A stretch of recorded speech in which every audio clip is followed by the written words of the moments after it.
How to move photos from iCloud to iPhone storage.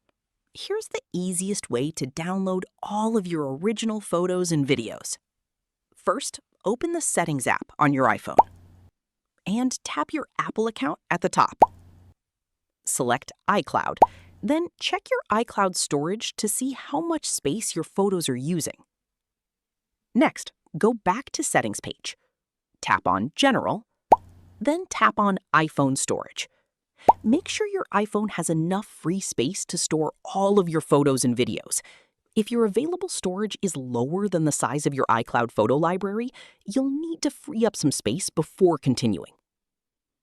Once you've confirmed you have enough storage, go back to Settings again.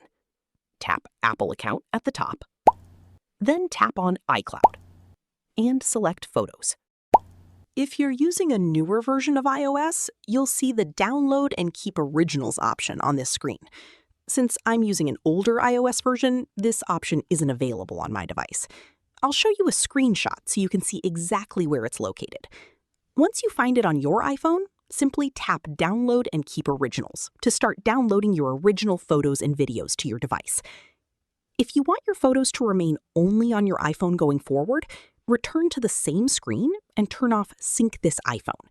When prompted, tap Download Photos and Videos if the option appears.